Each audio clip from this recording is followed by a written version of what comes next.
I never imagined I would watch a 78-year-old woman lying injured on her own front lawn while police officers placed our HOA president in handcuffs. That afternoon changed Maple Creek forever. Only minutes earlier, my mother had been watering the roses she and my late father planted together over 40 years ago. Now, those same flowers were scattered across the lawn. Her porch chair lay overturned, and terrified neighbors stood frozen in disbelief. HOA President Richard Caldwell was still shouting that he was enforcing community rules as several homeowners held up their phones, recording every second. Others rushed to help my mother while someone yelled, "The police are almost here." I dropped to my knees beside her, trying to keep her calm.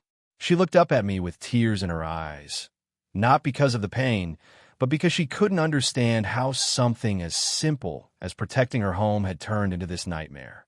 When I stood and faced Richard, I said the words I'd wanted to say for months. "You picked on an elderly widow because you thought nobody would ever stand up to you." For the first time, the man who had spent years controlling our neighborhood looked genuinely nervous. The distant sound of police sirens grew louder. Richard had no idea that his years of intimidation, fake violation notices, and abuse of power were about to come crashing down. But none of this happened overnight. It started 6 months earlier, with a single letter taped to my mother's front door that my mother, Margaret Bennett, was 78 years old. She had lived in Maple Creek Estates longer than almost anyone else in the neighborhood. She wasn't the loudest resident. She never argued with anyone. She wasn't interested in HOA politics or neighborhood gossip. She simply enjoyed a quiet life.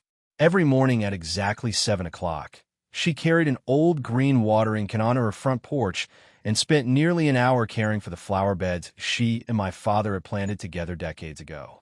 After watering the flowers, she'd sit in her white rocking chair, drink a cup of tea, and wave to everyone walking past. Children knew her as Grandma Margaret. Dog walkers often stopped to chat. New families usually met her before they met anyone else on the street. She believed kindness always came back to you. Unfortunately, not everyone shared that belief. 3 months before everything fell apart, Maple Creek elected a new HOA president. His name was Richard Caldwell. Richard was in his mid-50s, always dressed in perfectly pressed polo shirts embroidered with the HOA logo. He drove a black luxury SUV that somehow always found its way into everyone else's business. At first, many homeowners supported him. He promised cleaner streets, higher property values, stronger community standards. It sounded reasonable, but after only a few weeks, people began noticing something strange. Richard wasn't interested in improving the neighborhood. He was interested in controlling it. Residents started receiving violation notices for things that had never been enforced before. A basketball hoop left outside overnight. A bicycle visible from a street. Holiday decorations taken down one day late. Most people paid the fines without arguing. They didn't want problems. Richard quickly learned something dangerous. Fear was an effective tool. Then, one quiet Monday morning, my mother found an envelope attached to her front door. Official HOA notice. Unauthorized flower pots visible from the roadway. Remove within 7 days or face a $250 fine. She frowned. The flower pots had been there for nearly 15 years. No previous HOA board had ever mentioned them. Thinking it was probably a misunderstanding, she moved 2 of the larger pots closer to the porch wall. A week later, another notice arrived. Front porch furniture does not comply with current community appearance standards. This time, it was her old white rocking chair. The same chair where my father had spent countless evenings watching sunsets. Reluctantly, she carried it into the garage. Surely, she thought, that would be the end of it. It wasn't. Within days, came another violation. Then another. Her mailbox ribbon. The welcome mat. A small decorative birdhouse hanging beside the porch. Even a tiny American flag she displayed on national holidays was suddenly labeled an unapproved exterior decoration. Every time she complied, Richard invented something new. When I visited one Saturday afternoon, I found a neat stack of violation letters on her kitchen table. "Mom," I said quietly, "how many of these are there?" She gave me a tired smile. "I've stopped counting." I picked up the newest notice. Another $300 fine. Another warning. Another threat that legal action could follow if she failed to comply. "This is harassment," I said. She gently shook her head. "I don't want to make things worse." I look around the house. Family photographs. Dad's old gardening gloves hanging near the back door. Fresh cookies cooling on the kitchen counter. This wasn't someone breaking community rules. This was an elderly widow trying to live peacefully in the home she'd built with her husband. The following week, I attended my first HOA meeting. The clubhouse was packed. Richard stood confidently behind the podium with a polished smile, thanking everyone for supporting his vision for the community. Then he called my mother's name, Mrs. Margaret Bennett. She slowly stood. Richard pressed a button on the projector. Large photographs of our front porch appeared on the screen. He circled the flower beds with a red digital marker. "Repeated violations," he announced. "The homeowner continues displaying items inconsistent with Maple Creek's appearance guidelines." My mother politely raised her hand. "Excuse me, I explain." Richard didn't even look at her. "You'll have an opportunity after the board's review." Several homeowners exchanged uncomfortable glances. One elderly resident whispered, "Those flowers have been there forever." Another quietly nodded. Richard ignored them. "The board recommends an additional $600 fine." One board member, Linda Foster, hesitated. "Richard, don't you think we're being a little strict? Mrs. Bennett has lived here for decades." Richard's smile vanished. "If we make one exception," he replied firmly, "the rules become meaningless." No one challenged him again. The motion passed. As the meeting ended, neighbors quietly approached my mother. "We're so sorry. This isn't right. We've received notices too." But nobody spoke loudly enough for Richard to hear. Everyone feared becoming his next target. Outside the clubhouse, I caught up with Richard. "Can we talk?" He smiled politely. "Of course. My mother isn't violating anything. I'm simply enforcing HOA regulations." Funny how the regulations only seem to apply to her. His expression hardened. "Be careful with accusations." "I'm being careful." "No," he replied. "You're being emotional."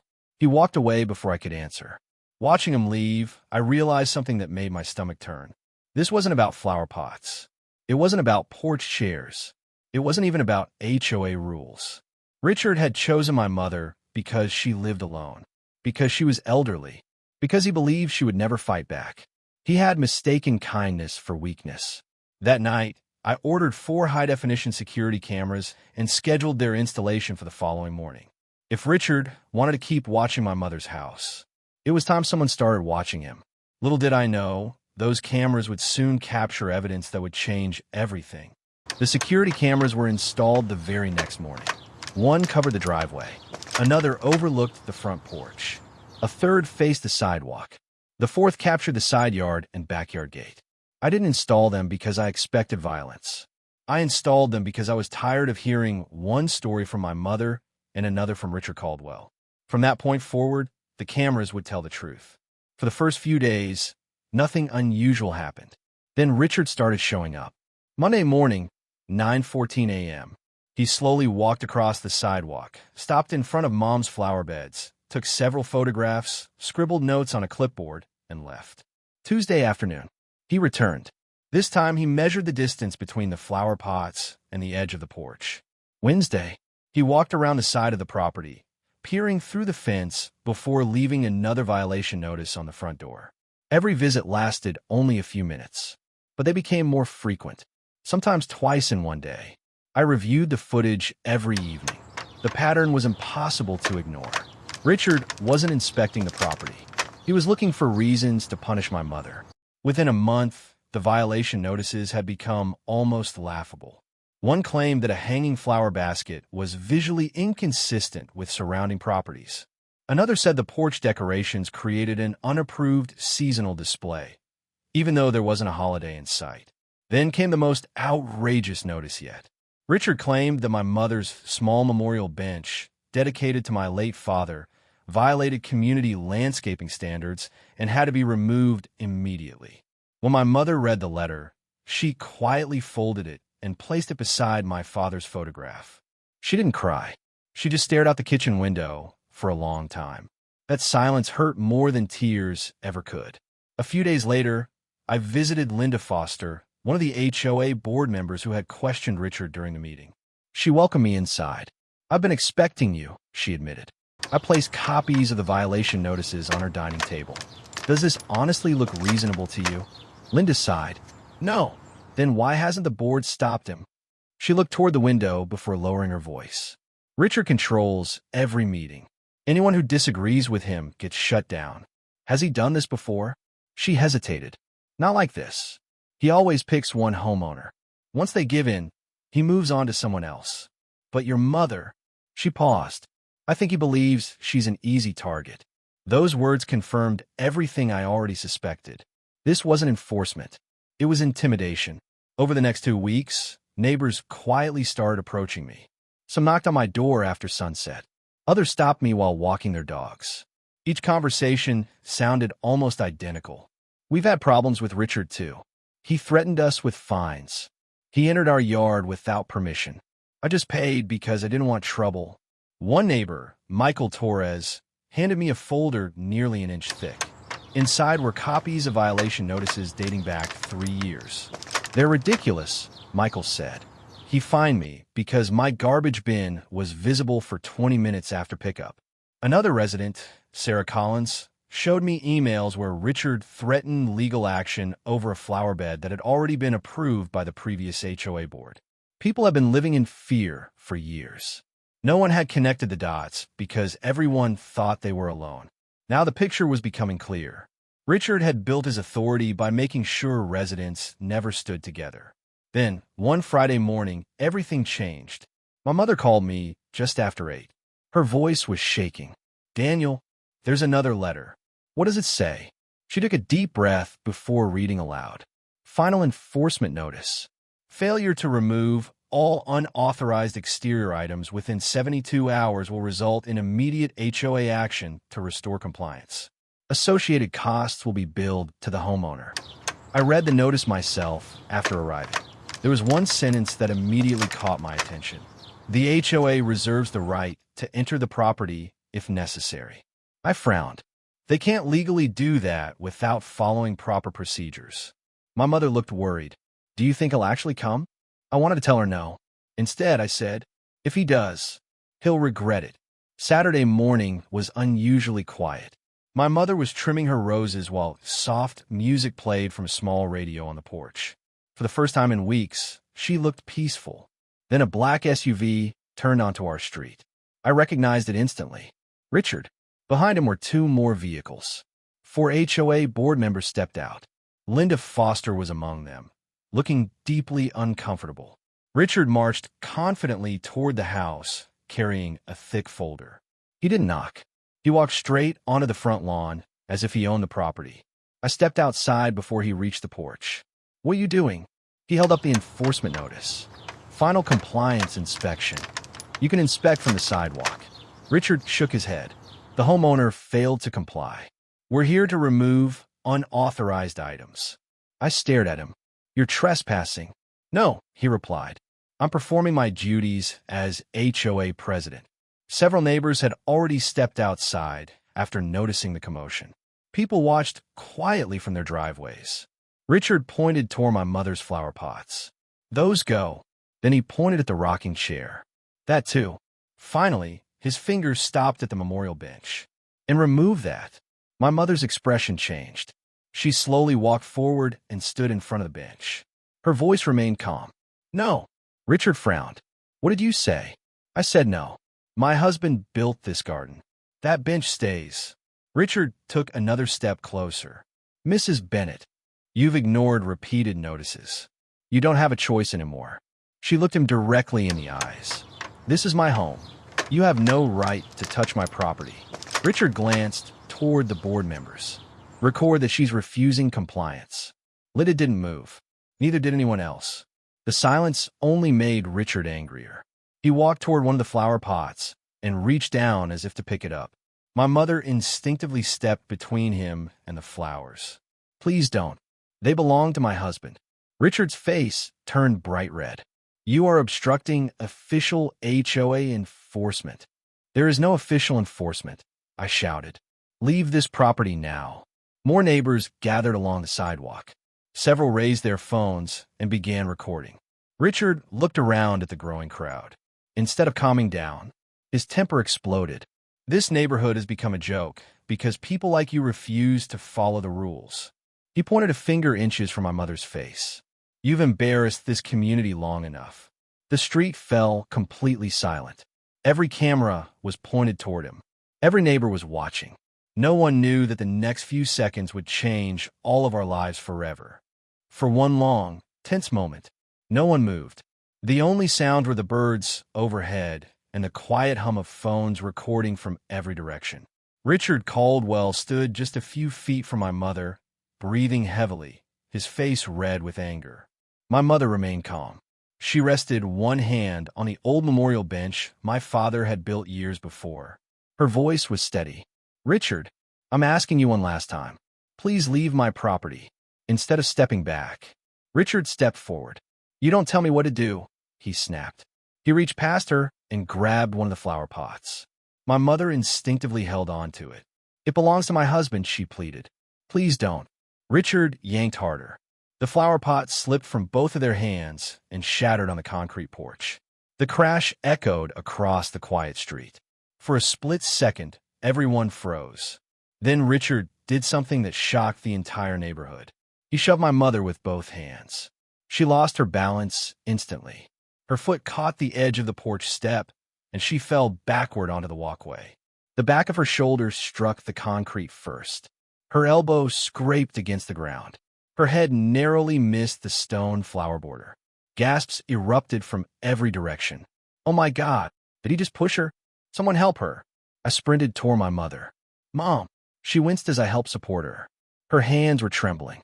Blood slowly appeared on her forearm where the concrete had torn through her skin. Her breathing had become quick and uneven. Are you hurt? She nodded weakly. My shoulder. It hurts. Behind me, Richard still hadn't realized what he had done. Instead of apologizing, he pointed toward my mother and shouted.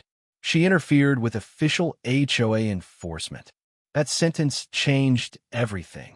My patience was gone. I stood up and walked directly toward him until we were only a few feet apart. You assaulted a 78-year-old woman. Richard tried to interrupt. No, I shouted so loudly that the entire street fell silent. You've bullied her for months. You find her over flower pots. You threatened to take her home. You humiliated her at HOA meetings. And now you put your hands on her. You've crossed the line. Richard took one step toward me. Watch your tone. No, you should have watched yours. For several seconds, we stood face to face. Neither of us moved. Neighbors continued recording from every angle. Someone whispered, "Keep filming." Another voice called out, "The police are on the way." Richard finally looked around. Only then did he notice what everyone else had already seen. At least a dozen phones were pointed directly at him. Every word, every threat, every second of the confrontation had been captured. For the first time, his confidence disappeared. Within minutes, the sound of approaching sirens filled Maple Creek Estates. 2 police cruisers stopped in front of the house. Moments later, an ambulance arrived. Officer James Carter and Officer Melissa Reynolds quickly separated everyone. Officer Reynolds knelt beside my mother. "Ma'am, can you tell me what happened?" Before my mother could answer, Richard stepped forward. This woman interfered with HOA enforcement. Officer Carter immediately raised a hand. "Sir, I'll speak with you in a moment." The paramedics carefully examined my mother's shoulder and arm. They photographed her injuries before cleaning the cuts. Officer Carter then began interviewing witnesses one by one. "What did you see?" The answers were almost identical. "He pushed her. I saw everything. He walked onto the property. She never touched him." Then Michael Torres approached. "I recorded the entire incident." "So did I," Sarah Collins added. "So did we," another couple said. Within minutes, officers had collected multiple videos from different angles. Officer Carter watched them carefully. Then he asked to see our home security footage. I brought up the recordings from the cameras. They clearly showed Richard entering the property without permission. They showed him attempting to remove my mother's belongings. They showed the argument. And finally, they showed the shove. The evidence was unmistakable.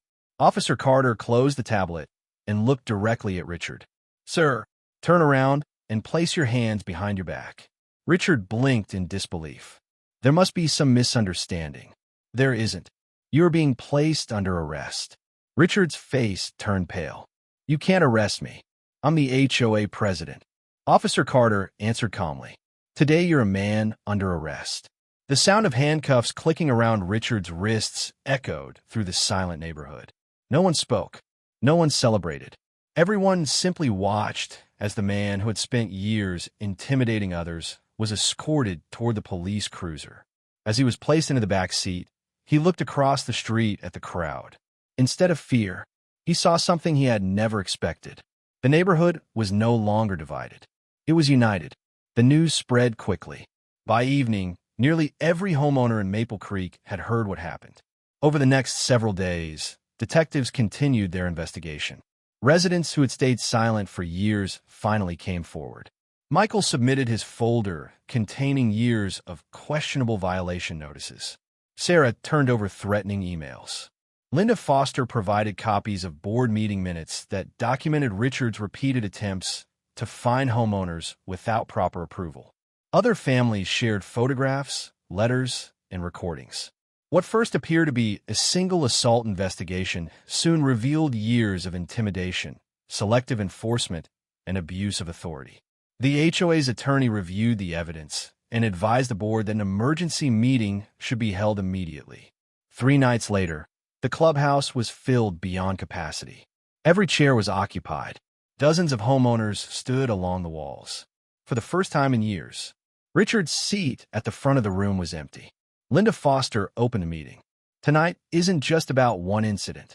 It's about restoring trust in this community." One by one, homeowners stood and shared their experiences. An elderly veteran described being threatened with fines over a wheelchair ramp. A young family explained how Richard had repeatedly targeted their children for playing basketball in their own driveway.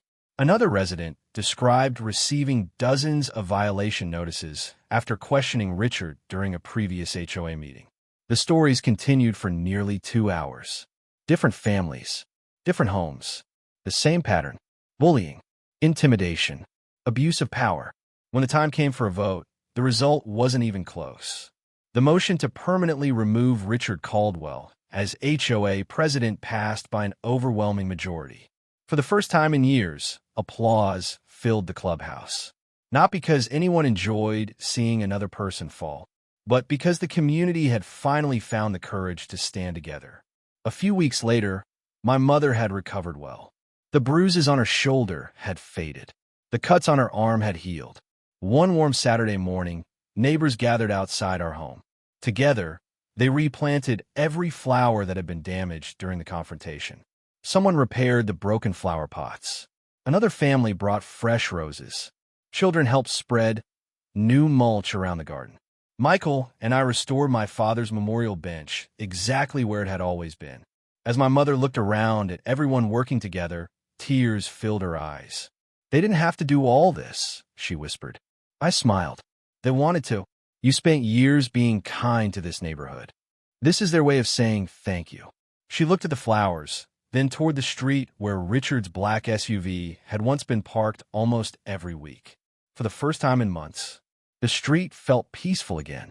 She gently squeezed my hand. I thought I was alone. I smiled. "You never were."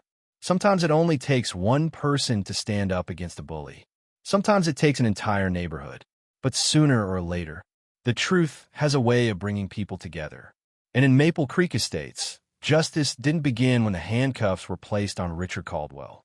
It began the moment an entire community decided they were no longer afraid. Subscribe the channel and press the bell icon for new updates.